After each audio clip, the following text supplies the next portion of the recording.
Vanessa नामी औरत से। वेनेसा कहानी की मुखिया किरदार है। इस समय हम उसे अपने घर में देखते हैं। वो खिड़की के सामने कड़ी बाहर झांक रही थी और बुरी तरह ख्यालों में डूबी हुई। तभी एक पक्षी खिड़की से आकर टकरा जाता है और मर जाता है। इसके बाद हम वेनेसा और उसके पति को नीचे देखते हैं जहाँ यह पक्षी गिरा था। वेनेसा के पति का नाम एलेक्स है। एलेक्स वेनेसा से कहता है कि मेरी माँ कहा करती थी कि मरे हुए पक्षी का मतलब है एक जिंदगी का खत्म होना और दूसरी जिंदगी का शुरू होना। उस समय वो वेनेसा का हाथ पकड़ने की कोशिश करता है मगर नेसा बिना कुछ कहे वहां से चली जाती है। इसका मतलब कि वो बहुत नाराज है या फिर दुखी। ये लोग जंगल के करीब एक घर में रहते थे। एलेक्स एक मैथ टीचर था और इन दिनों एलेक्स का भाई एडविन भी इनके यहाँ रह रहा था। तो हुआ यह कि 1 साल पहले कार एक्सीडेंट की वजह से एलेक्स और वेनेसा ने अपने बेटे को खो दिया जिसका नाम ओबी। द गाड़ी वेनेसा चला रही थी इसलिए अपने बेटे की मौत का जिम्मेदार वो खुद को ही ठहरा रही है। तब से वो काफी दुखी रहने लगी है। एलेक्स ने भी बेटा खोया मगर समय के साथ उसने अपने दर्द दुख को सहा और अब वो चाहता था कि वेनेसा भी ठीक हो जाए और जिंदगी में आगे बढ़े। मगर वेनेसा के बर्ताव में अभी तक कोई बदलाव नहीं आया था। उसने एलेक्स से यह भी कहा था कि वह उनके बेटे ओबी का नाम नहीं लेंगे। नाम से उसे वो सब याद आने लग जाता है। वेनेसा ज्यादातर समय खामोश और गुमसुम से रहती थी। यह थी इनकी कहानी। तो हम देखते हैं कि वेनेसा एक बॉक्स लिए अपने मरे हुए बेटे के कमरे में जाती है और उसे साइड टेबल पर रख देती है। बाद में इन तीनों की कुछ बातें हुई। वेनेसा ने एलेक्स को बताया था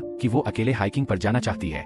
एलेक्स इसके लिए तैयार था क्योंकि वो खुद भी यही चाहता था कि वो ठीक हो जाए और एलेक्स यह बात अपने भाई को भी बता देता है। तब एडविन यहाँ के जंगल को लेकर बात करता है। वो कहता है कि उन्होंने वो फैसिलिटी बंद की क्योंकि लोगों का कहना था कि यहाँ अजीब सी घटनाएं घट रही है। असल में यहाँ एक प्राइवेट कंपनी किसी तरह के प्रयोग कर रही थी और उन्होंने यहाँ इस जंगल में एक फैसिलिटी बनाई थी। एडविन के हिसाब से अब वो लोग यहाँ से जा चुके हैं और वह फैसिलिटी बंद कर दी गई है। वो आगे बताता है कि लोगों के गायब होने के आसार मिले।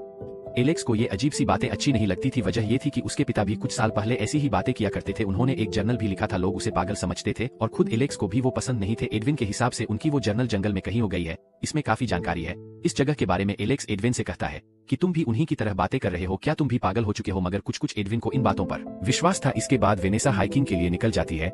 हालांकि एलेक्स को उसकी चिंता थी मगर फिर भी वो उसे अकेले जाने देता है। जाने से पहले एडवान उसे गन और वॉकी टॉकी दे देता है और उसे सावधान रहने को भी कहता है क्योंकि इन जंगलों में बालू होते हैं। अब जाते समय उसका एलेक्स के साथ झगड़ा भी हो गया क्योंकि वेनेसा ने साफ साफ कहा था कि वो ओबी यानी उनके मरे हुए बेटे का नाम नहीं लेंगे और एडविन वो गलती से ले लेता है। जंगल में जाने के बाद वेनेसा के साथ बड़ा ही अजीब सा हादसा हुआ। उस पर गोली चलती है। अपने बचाव में वो एक पेड़ के पीछे छुप गई और जहाँ से गोली चली थी वो उसी दिशा में देखने लगी। उसे तो अपनी आंखों पर विश्वास नहीं हो रहा था क्योंकि जिसने गोली चलाई थी वो वेनेसा खुद ही थी यानी कि उसका एक अलग रूप। और अब चूंकि हाल ही में वेनेसा काफी मुश्किल हालात से गुजर रही है तो उसे यही लगा कि शायद ये उसका वहम हो सकता है। मगर वो फिर भी काफी घबराई हुई थी। वहाँ घर पर एलेक्स और एडविन को उसकी फिक्र हो रही थी क्योंकि काफी समय बीत चुका था। एलेक्स उसके पीछे जाने की बात कर रहा था कि तभी वेनेसा उन्हें देखी जो काफी डरी हुई जंगल से लौट आई। पूछने पर वो बताती है कि मैंने वहाँ एक बालू देखा। मगर एलेक्स को शक था कि जरूर वहाँ कुछ हुआ। वो उसे मालूम करने की बहुत कोशिश करता है मगर वेनेसा कुछ नहीं बताती और रोते हुए उसे जाने के लिए कहती है। एडविन और एलेक्स की बात होती है। एलेक्स काफी दुखता अपने भाई से कहता है कि मैं खुद भी यह दुख झेल रहा हूँ। ऐसा एक भी दिन नहीं गुजरा जब मुझे अपने बेटे की याद नहीं आई मगर मैंने खुद को संभाल लिया है।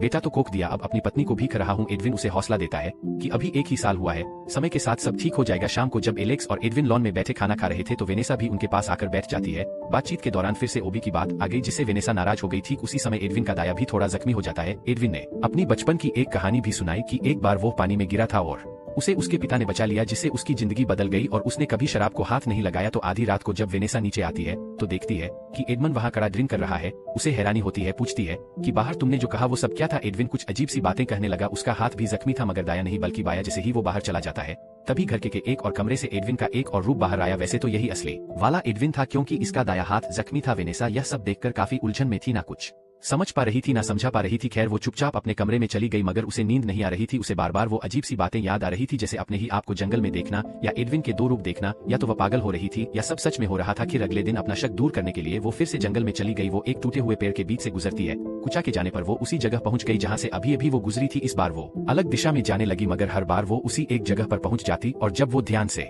देखती है तो जहाँ वो कटा हुआ पेड़ था उसके दोनों तरफ एक जैसा ही नजारा था जैसे मिरर का रिफ्लेक्शन हो। तो वो एक तरफ अपना स्कार्फ बांध देती है ताकि वो जान सके कि इस बार वो कहाँ पहुंचती है।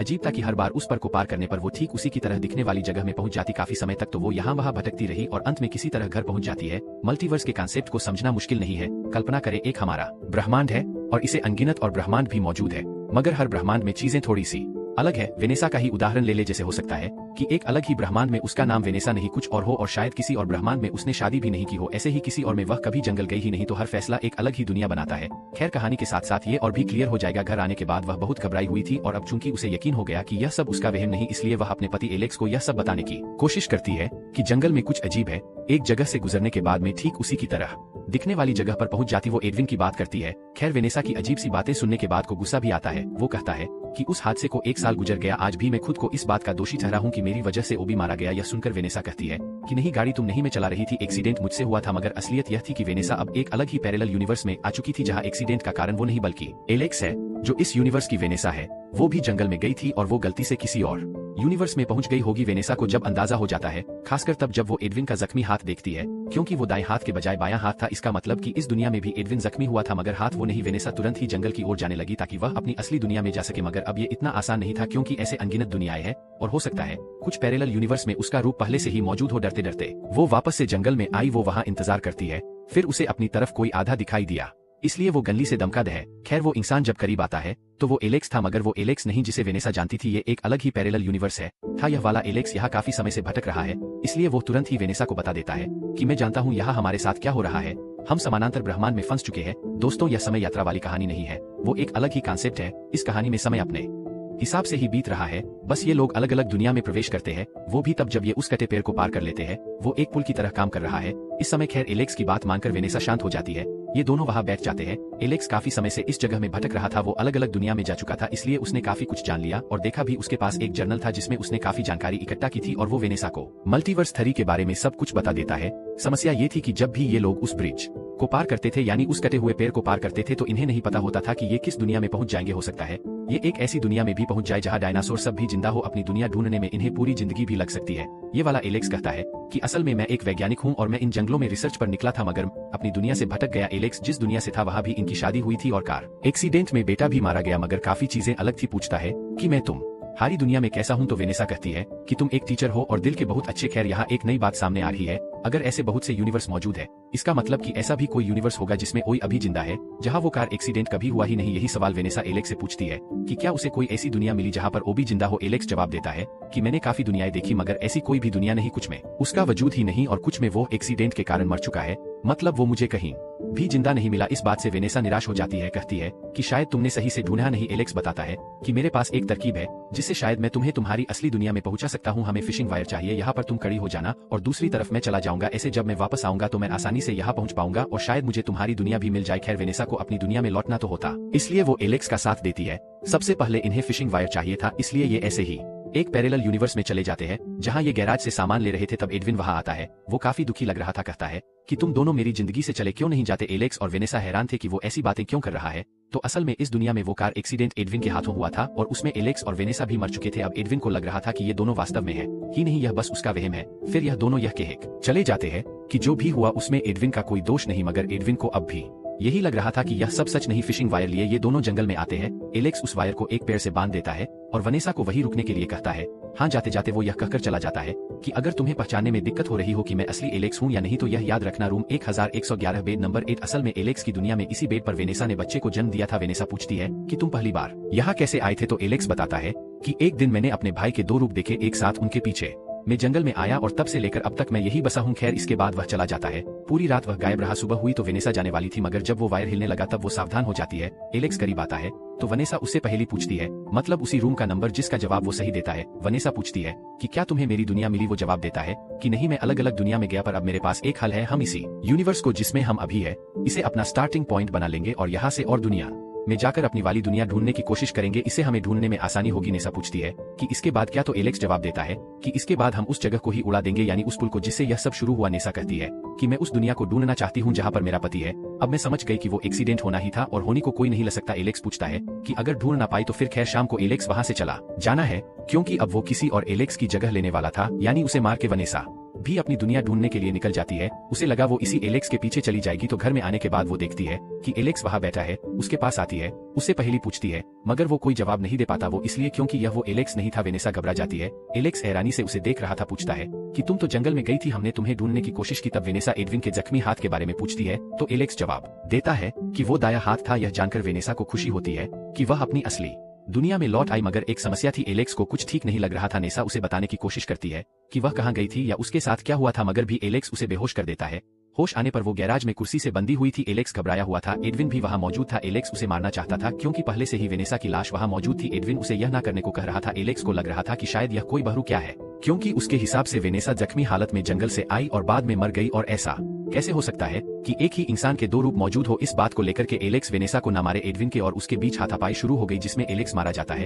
एडविन वेनेसा को मारता नहीं, उसे आजाद करता है और अंत में खुद का ही किस्सा खत्म कर देता है। वेनेसा वापस से जंगल की ओर चली जाती है। असल में ये उसका असली पति था, इसका मतलब कि अब यहाँ उसके लिए कुछ नहीं। जंगल में उसे एक और एलेक्स की लाश मिलती है जिसकी वेडिंग रिंग निकाल दी गई थी। खैर, उसी फिशिंग वायर का पीछा करते हुए वो उस जगह पहुंच जाती है जहां उस जंगल वाले एलेक्स ने उसे सेंटर कहा था। खैर, चलते चलते वेनेसा एक ऐसी भी दुनिया में पहुंच चुकी थी जहां वो खुद को, एलेक्स को और एडविन को काफी खुश देख रही थी। अब की बार जब उसे जंगल में एलेक्स मिलता है तो वह बताता है कि मैं अपनी दुनिया तो नहीं ढूंढ सका, मगर मैंने एक ऐसी दुनिया जरूर ढूंढ ली जहां मैं रह सकता हूं। बस उसे वहां रहने वाले रूप को मारना होगा जो उसने किया। वो लाश जो वेनेसा को मिली थी ये उसी एलेक्स की थी। एलेक्स वेनेसा को भी यही सलाह देता है कि अपनी मर्जी की कोई जगह ढूंढ लो, वहां के वेनेसा को खत्म कर दो। यही एक रास्ता बचा है, क्योंकि 1 घंटे में मैं उस पुल को उड़ाने वाला हूँ। वेनेसा कहती है कि मैं ऐसा नहीं कर सकती, मैं कोई कातिल नहीं हूँ तुम्हारी तरह। खैर, एलेक्स चला जाता है और अब वेनेसा बस ऐसे ही जंगल में भटक रही थी। एलेक्स अपनी लाश को उस पैर के करीब ले आया था। उसके पास एक डायनामाइट भी था जिससे वो इस जगह को उड़ाने वाला है। इसे होगा यह कि यह दरवाजा बंद हो जाएगा और इनके अनगिनत रूप जो या तो इस जंगल में आए हैं या फिर वो भटक रहे, वो वहीं पर रह जाएंगे। मतलब सब शांत हो जाएगा। जंगल में वेनेसा को अपना ही एक रूप मिल जाता है जिसके पास गन थी, तो मैन वेनेसा उसे समझाने की कोशिश करती है पर वो समझ नहीं पा रही थी, इसलिए वेनेसा को उसे मारना पड़ा। खैर, अंत में वो निराश होकर ऐसे ही एक दुनिया में चली जाती है। मतलब पैरेलल यूनिवर्स में इस बार वो हर अंजाम के लिए तैयार थी। वो नहाने चली गई, इसके बाद वो सो जाती है। 12 घंटे बाद जब वो जागी, वो खिड़की के सामने खड़ी उन बातों को याद कर रही थी और ठीक वैसा ही होता है जैसे फिल्म के शुरू में हुआ था। एक बर्ड खिड़की से टकरा जाती है। हम एलेक्स और वेनेसा को एक साथ देखते हैं जहां एलेक्स उन्हीं बातों को दोहराता है, यानी उसकी मां मरी हुई पक्षियों के बारे में क्या कहती थी, मगर इस बार वेनेसा उसका हाथ पकड़ लेती है। दोनों किस करते हैं। एडविन भी ठीक ही था और वेनेसा ने भी अब अपने बेटे की मौत की सच्चाई को मान लिया। अब जैसे शुरू में वेनेसा वो बॉक्स लिए ओबी के कमरे में गई थी, इस बार भी वो ऐसा ही करती है, मगर अब की बार उसे पता चलता है कि उसका बच्चा जिंदा है। इसका मतलब कि वह अनजाने में ही एक ऐसे यूनिवर्स में आ गई जहां कोई एक्सीडेंट हुआ ही नहीं था और उसका बेटा जिंदा है। एक हैप्पी एंडिंग के साथ इस फिल्म का अंत होता है। तो सवाल यह है कि अब वेनेसा जिस यूनिवर्स में आई जहां पर उसका बेटा जिंदा है, तो यहाँ की वेनेसा कहाँ गई? तो असल में वो वही वेनेसा थी जिसे उसने आखिर में मार दिया था, वो भी जंगलों में आई थी। अब तो एलेक्स ने वो दरवाजा भी बंद कर दिया। इसका मतलब कि जो जहां था वहां रह गया। बाकी कहानी का पूरा कॉन्सेप्ट मल्टीवर्स पर बेस्ड था। इसके अनगिनत परिणाम निकल सकते हैं, यहाँ तक कि इस थ्योरी को लेकर आप अपनी जिंदगी के बारे में भी काफी कुछ सोच सकते हैं। खैर, उम्मीद करते हैं यह कहानी आपको पसंद आई होगी। वीडियो अच्छी लगे तो लाइक करें और चैनल को सब्सक्राइब करना ना